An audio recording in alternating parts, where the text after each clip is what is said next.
So when I initially submitted for this talk, it was about securing systems. It's not what I'm going to talk about for the most part today. I wrote my entire talk, felt really good about it, and then we had the attacks against VoIP MS and bandwidth. And I figured that was more important than doing a lot of the other generic stuff. So some of us moonlight, do work on the side, and I was involved in an incident in the beginning of the year, which I think is very important to talk about, and some of the tips and takeaways I have at the end of this. But I felt it was more important to talk about the DDoS attacks, what happened to bandwidth, VoIP MS, and what we're seeing with a bunch of other telecoms, and it was important to discuss it. So I apologize if my talk is not polished. I completely redid it and finished it yesterday. All right, so a little bit about me. Phone freak by day, firefighter by night. That's what my Twitter bio says. If I'm not busy enough working 2 jobs, I also run into burning buildings when everybody else runs out of them because, I don't know, I think it's fun. So yeah, I've been doing the telephony space and VoIP since 2003. I love everything that has to do with open source and phones. And lately I've had a passion to mess around with security. I love going after the bad guys. So when there's an attacker lurking, I'm sitting right behind there trying to find them and trying to kick them out and play that cat and mouse game. Who am I targeting? Well, first of all, I'm targeting myself from 15 years ago because you hear a lot of things you should do and you think that everybody's walking around, security people are walking around with a tinfoil hat and, oh, they're crazy. Do I really have to go through all these steps and do everything really hard? Well, lately we're seeing why it's important to actually do everything.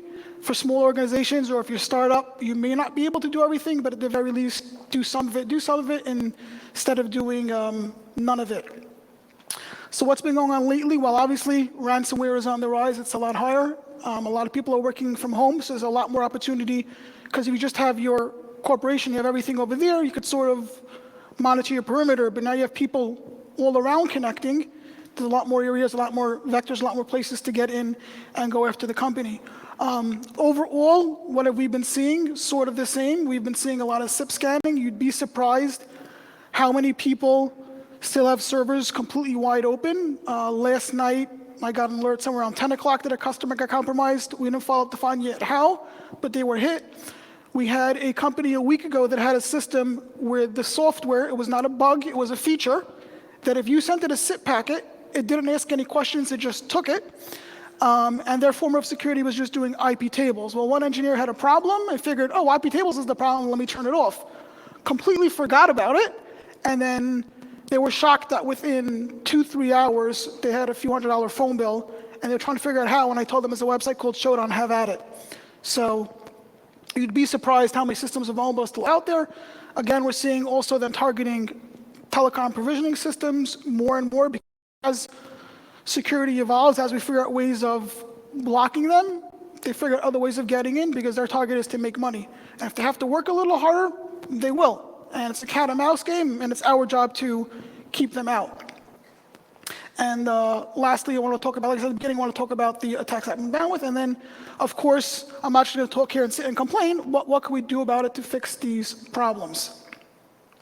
So this is in the order of events when I found out about it. When originally there were the attacks on VoIP MS, I started on Reddit, Twitter, all the usual places to learn as much as I can. And each time I do it, I add another layer of tinfoil to my hat. So there was a company in the UK, no one is saying who, no one is saying where, but apparently before VoIP MS got hit with their attack, they were hit. Nobody wants to say what happened. Nobody wants to say anything about it, but from what I understand, it wasn't a small company, and they had a lot of pain.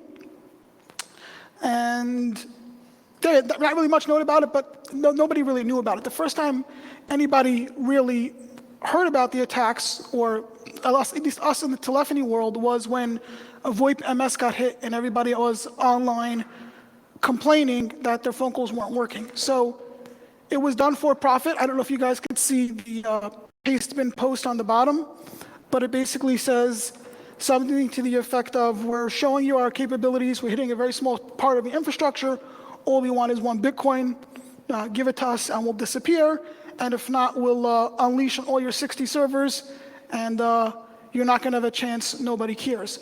When they didn't do anything about it, there was another follow-up pastebin where they wanted, I think, 100 Bitcoins, which is roughly then about $4.9 or $5 million, and they said your customers will get 0 Fs about why you're under attack. We're going to basically take you out. So it was for profit, obviously. It was bad actors figured out a new way of making money.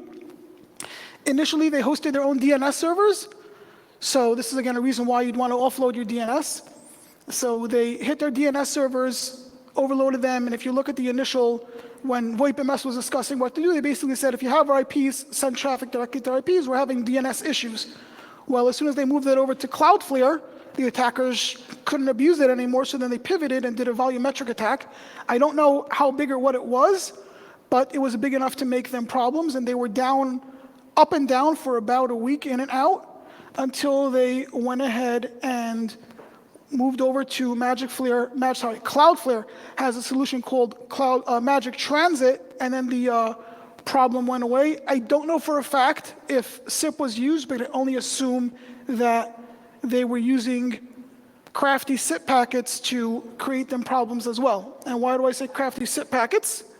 Because what happened is that as soon as VoIP-MS went under Cloudflare and the attackers assumingly couldn't go anywhere, they went after Bandwidth. Now, Bandwidth actually put out a letter and they discussed what happened, and they went through everything, and one of the things they said was they never paid a ransom, they never will pay a ransom. So again, as with VoIP-MS, we don't know who, but we could assume it was the same attackers. They started out with a volumetric attack. Now, one of their ISPs has a DDoS scrubbing service, or a scrubbing service that if there is an attack, they'll clean the traffic.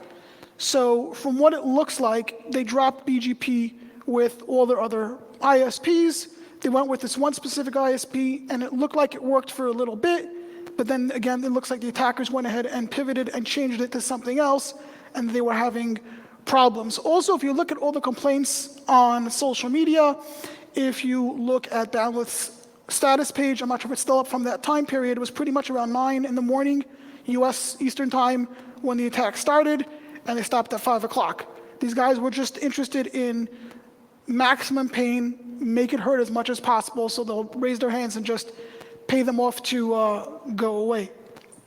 Well, like I said, after the scrubbing service started working, they started having problems again. And then if you look at bgp.he.net today to look how they're routing, it appears that they had who they were advertising with disappeared. Magically, they went ahead to Cloudflare and everything went away. One more thing I forgot is not everything here is 100%. I would say I would give it a score of about 95. I do have connections, I do know people, so I've been hearing a lot from background noise that after they did the volumetric attack, they went ahead and sent crafty SIP packets. So they basically, if the infrastructure is able to handle X, they just went ahead and put Y traffic in front of it. So even if you have a system that's built to handle, say, 50,000 calls at once, if your average is 25 and you double that, just in case you hit 50, but they give you 100, 200,000 calls, if your infrastructure is not built for it, there's nothing you could do to protect it unless we go ahead and put things in place to self-preserve. So from what I was told, that they were sending specific kind of re-invites and then a bunch of options packets and amongst other things to just completely beat them up and make them problems. If you Google DDoS attack, or if you Google the cold booters, if you look around to see how expensive it is on the scary dark web, it's fairly easy, it's fairly cheap to take somebody out. Again, obviously here it was a bit more sophisticated because they had to pivot, so you weren't dealing with a regular skip kiddie, but they were able to do significant pain to a very, very, very big telecommunications company. Okay, so how do we mitigate against this? As I mentioned earlier, there's a company called Cloudflare. I'm not picking them for any other reason other than they are the ones that gave the solution. I'm not affiliated with them. They seem to be the gold standard. I can't speak about pricing, but I could say that their solution is several $1,000s a month. One thing I forgot to mention earlier, I mentioned BGP. They have a solution if you have your own IPs as well as if you don't have your own IPs. So if you aren't advertising your own IPs, I didn't look into this enough because I was just trying to get basic information, but they do have a service as well where you could go ahead and use their IPs and all the traffic will go through them, so they'll able to protect you. In their documentation, when I was speaking to them, presenting me, telling me about what they have 100 terabits of capacity. Think about that for a minute, what they're anticipating and what they think is going to happen. I think it was about a week or two ago that Microsoft was hit with their biggest attack ever, which only lasted a couple of seconds, but it was 2.4 terabits of bandwidth hitting the network. Somebody was really pissed off at somebody else and felt the need to send 2.4 terabits at a specific section of Microsoft.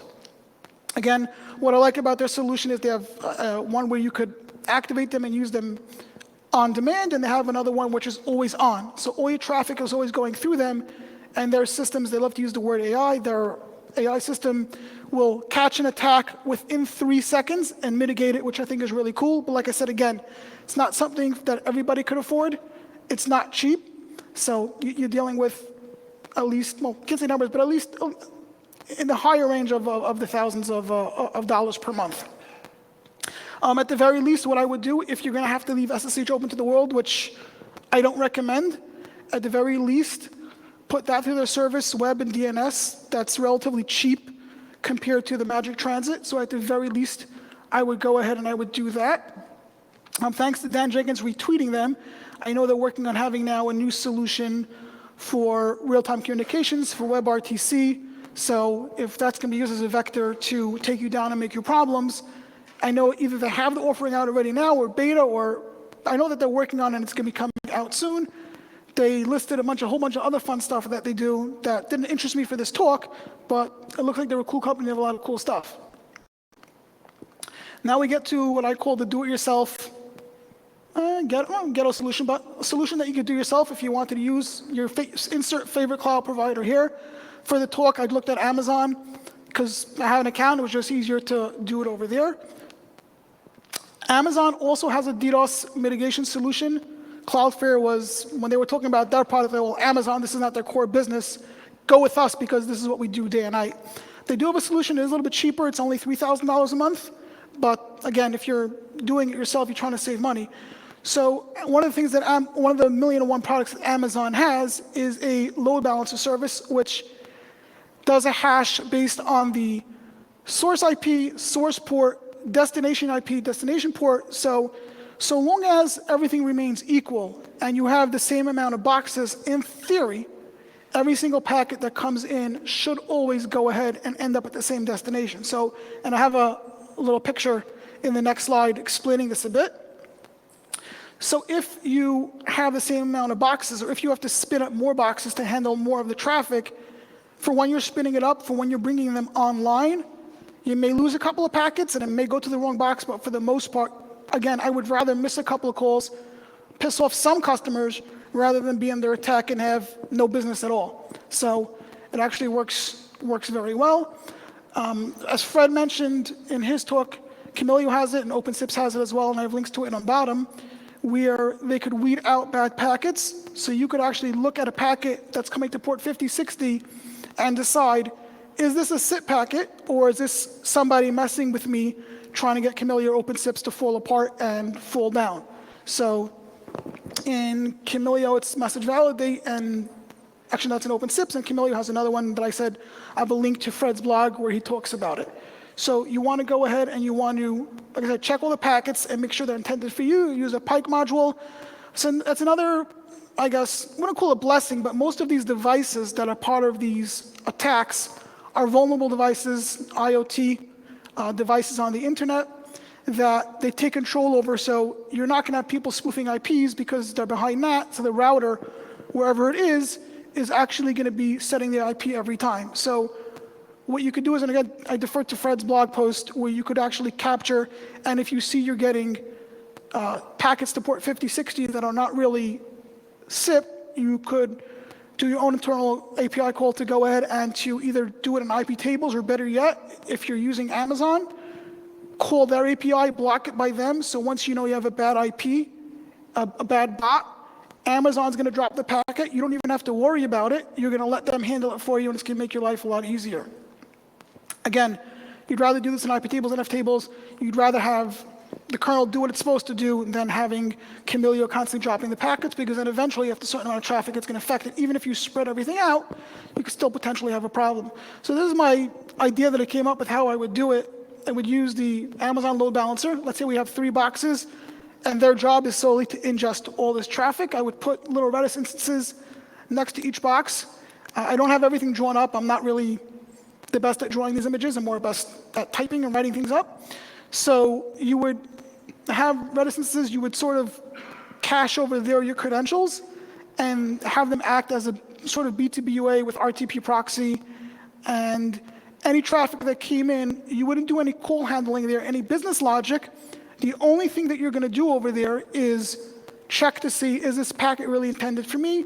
Do I trust this IP address, or is this a username and password and domain that I could correctly authenticate that it belongs to me? If it does, then again, you want to use RTP proxy or any other solutions out there to proxy media, so they don't know the resources, what's going on behind you, and then you pass it along. This will also work if you have your own bare metal and you have your own equipment. The customer sending you traffic is just going to see Amazon. They're going to never see what's behind you. So this will work, in theory should work, for if you are using Amazon, or if you're having your own infrastructure, your own equipment in a data center that you want to go out and protect. Again, it's not going to be, in my opinion, as good as using a solution like Cloudflare, but you work with what you could work with.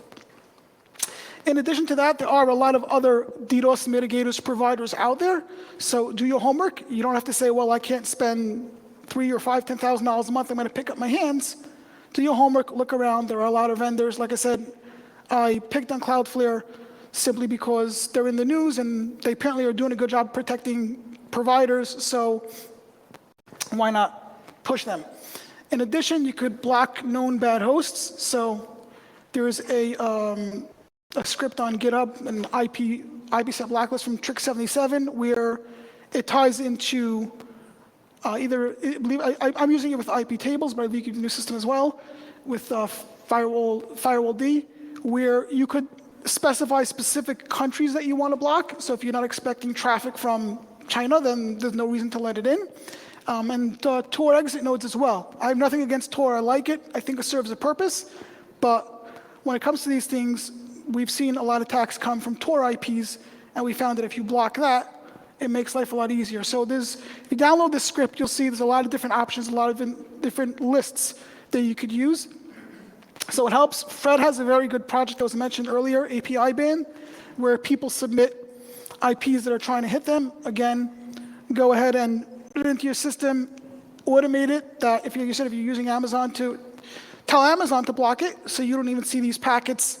It gets filtered before it even hits you, and it makes your life easier. Don't forget about IPv6, and I've made this mistake in the beginning where I just edited the IP tables, forgetting that Red Hat, I'm assuming Ubuntu sort of has the same thing, or Debian and stuff, where you have two separate tables. So if you're going to block it, I think as the world becomes more aware, and IPv6 has been a thing for already 20 years, and if your host sets it up by default, or if you have it and you don't know about it, you just block IPv4, well, you're going to get hit with IPv6. So our failed bans are picking up on IPv6. We're seeing spam to mail servers on IPv6. So where there is that gap where people are protecting IPv4, sometimes they completely forget about IPv6.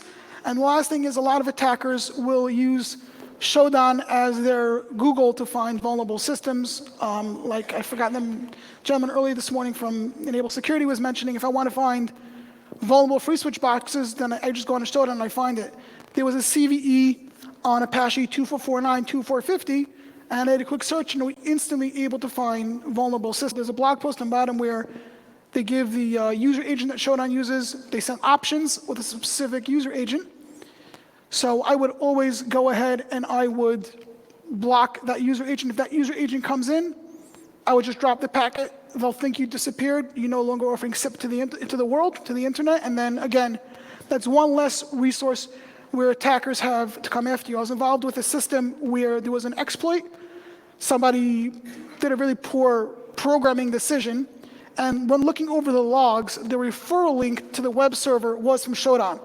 So they found the system that had a bug, they found the vulnerability, and then they said, all right, let's go on the Shodan and see who else has the same system running with the exact same version, and we'll have at it and we'll exploit them as well. Whatever solution you go with, whatever you decide you want to use, test, test, test, test, test. Did I say test, test, test, test, test? Don't assume anything. A solution that hasn't been tested is worthless. Facebook had a failure many, many years ago. Well, multiple, but many, many years ago they had a failure, and they went ahead and put together a plan to test it, and they did everything, and the execs were like, great, we have a plan, we're good, and like, no, we're gonna pull the plug and turn off a data center.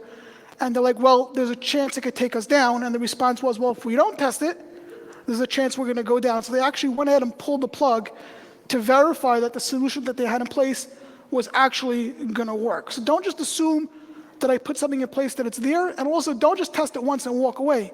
We've had instances where failed to ban acted up, didn't know about it, and found out about it because somebody got compromised.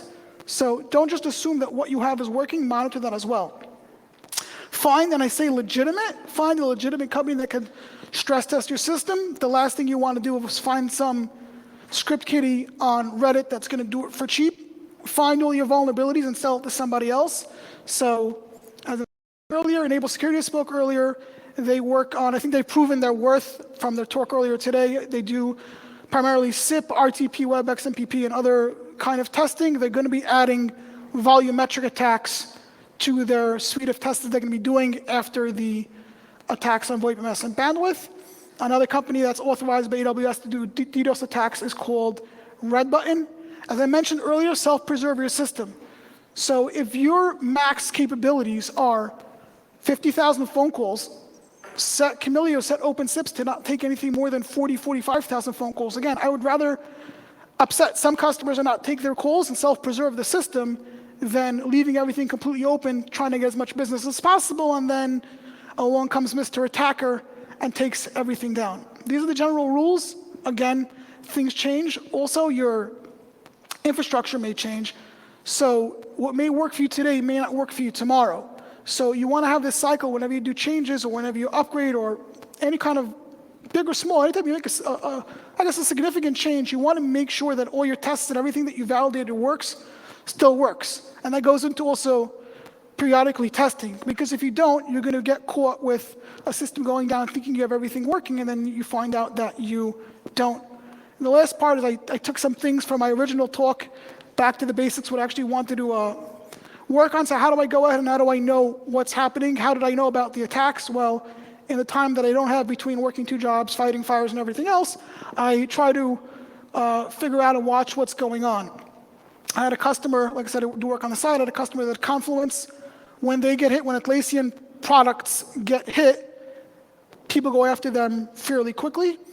So when there was an exploit, I fixed it within the hour, and then within 2-3 days, all the other systems, there were articles about it, how they were being hit. So it's very, very important to do it.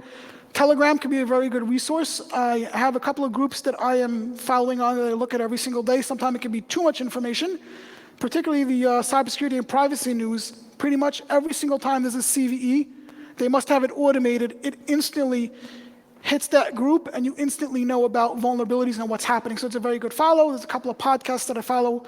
I believe the last one, Beers with Talos podcast, was because of review, and I love it. Again, you're listening and you're hearing about everything that's going on, what's going on, and you find out the latest and greatest from people in the industry and people that are seeing them. So don't just wait for your customers to tell you, and don't wait because you hear everybody in the news talking about it. You should be the one making the news by having everything. You should be the ones setting everything up and making sure that you don't get hit. So when everybody else is talking about a company that got hit, you're actually not in the news. Another important thing was, and this was a misconception, well, I can't do everything, so what's my security worth if I just do the basics? So security is like onions. That came from Evan, that term. You have to have a bunch of layers. So if I can only afford a good lock on my house and I can't get an alarm system and I can't get cameras, so be it. But at the very least, I'm going to have something. You want to do as much as possible, but if you can't afford everything, that's not an excuse to do nothing. Do as much as you can within your resources, and then time goes on, try to add as much as possible. Again, if you could afford an audit, if you could go through it, if you have to get audited by a reputable organization, the last thing you want is a bad actor knowing all your problems and all your dirty laundry. Have a backup plan in place and make sure you have long-term backups to say you keep everything for the last week, then for the last month every weekend, then once every month for the last year. I think it's the Revel Group. Recently there was an article in the FBI, there was an article how the FBI compromised them, and then they went to their backups, and the FBI used a play out of their own playbook where they infected them, sat around and waited, and then when they finally discovered, when the FBI took them down, they went to their backups, and then the FBI knocked on the door and said, hello, we're here again, because they were persistent. Their backups already had the vulnerability because they waited. So the APT in there, so they waited. So keep long-term backups, so if something does happen, you could go back to a point where you're not going to be scared that they're there.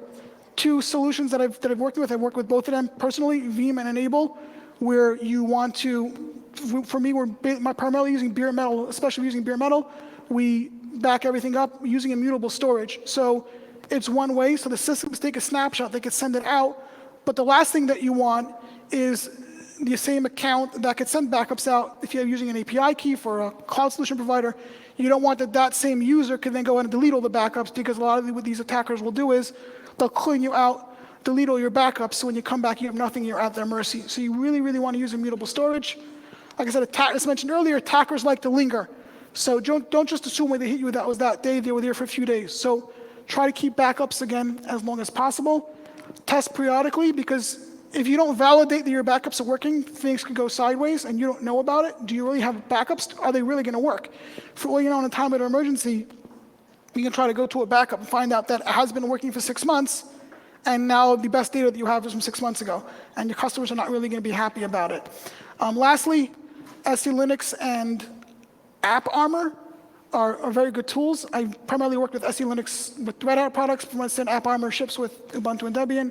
They're there for a reason. I've read a lot of articles and blogs how the first step in installing Asterisk is to disable SE Linux. I had another customer where if SE Linux had been enabled, they wouldn't have been hit. It would have stopped it. It would have stopped the attack. It is a little harder to set up. It's not easy, but there are tools to see what you're violating, how you can make custom rules for the specific things that you need. Say if you're proxying and you need to go ahead and you need to use a specific port with Apache, but it's not a default port. I see I'm running out of time. It's going to try to go really, really fast. Principle of least privilege, I'm assuming most people know about it, but just in case, give only access where it's needed. Does the SQL server need to have SSH access to the NFS server? It may need access to the NFS server to pull a call recording, but if you don't need to SSH from that server, and you shouldn't, block it. By default, block everything and only open what you need. Attackers love moving laterally, and I was in another case where there was a company that had multiple POPs around the world, and it was just easier to have SSH open between all the sites. Well, an attacker came into one system, and they just moved across the entire company and took everything down. So lock as much as you possibly can. It's a bigger pain. It's harder to do it in steps. And a lot of these things I've heard, and I was like, yeah, I'll get to it, till I see other people getting taken down. Like, oh, this is real. I got to get working on it. We're going to segment the network as best as possible. With cloud solutions, it's a lot easier. With Amazon, it's a couple of clicks. Bare metal, it's a bit harder. But it's definitely worth it doing because you want to stop the attack as much as possible. With SSH, for the love of God, please do not leave it open to the world. Don't let the attackers know you're there. If you can't, again, I know Cloudflare has a solution. I'm assuming they're not the only one. And SSH, only use it with keys, no passwords, and passphrases. Again, one of the attacks I mentioned earlier, there was a provider that was a service provider that had access to systems. They were using a SSH key, so that's already better than using a password, but with no passphrase. What I've seen worms, I've seen a worm where it went ahead, and then once it was in the system, it would look through the SSH hosts to see the history of where this box communicated with. Then it looked for an SSH key, and then it went from host to host to host till it made its way around. In my opinion, passwords should only be used for console access. So yeah, you have passwords to get into the system, but only if you have to physically get into the box. Otherwise, it should only be with keys. And 2FA is a must for everything, as we're seeing more and more. And as much as we're telephony people and we like SMS, I won't say it's insecure, but it could be a little less than secure. Oh, I'm almost at 30 minutes. Cycle through passwords every couple of months. Again, it's not easy. It's a pain. The more systems you have, the harder it is. It's still worth it doing. Beers with Talos, the podcast, had a term which was the only secure password is the password you don't know. So use something like a password manager. I know these things also exist for SSH, not password managers. Actually have 2FA with SSH. Even if you log in with a key, you still have to put in a password as well. You want to lock it up. I gave a talk at Astrocon in 2018 about security. I'm going to run through this really quickly. Mutual TLS is another way, provisioning service is another way we're getting through. Mutual TLS really helps.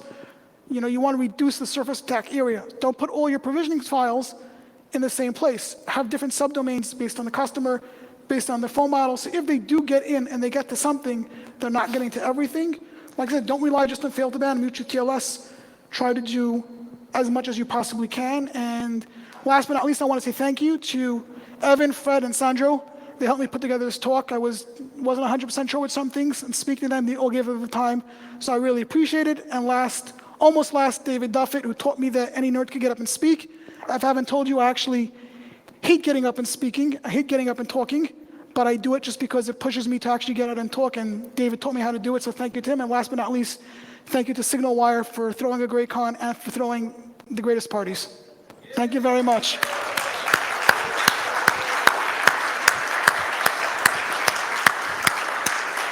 Thank you very much, Dovid, for being part of the ClueCon program.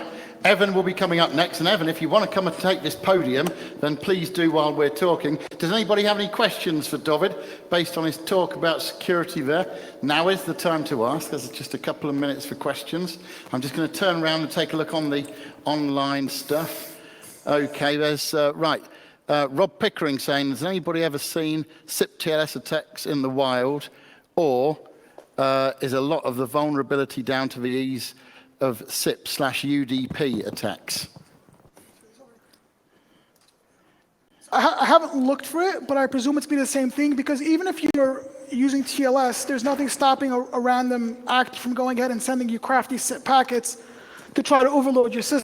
So you could be doing it securely, but anybody could still send you packets, so they could still hit you and try to make you trouble. Okay, thank you, David. By the way, good to see Rob Pickering in the room, and Marcus Monker, and I noticed Herman was in the room as well earlier. Good to see friends and other open source community members joining us. Any questions from in the room for Dovid? I'll give it one more time of asking, doesn't look like it. So let's say a very big ClueCon thank you to Dovid Bender on that security talk.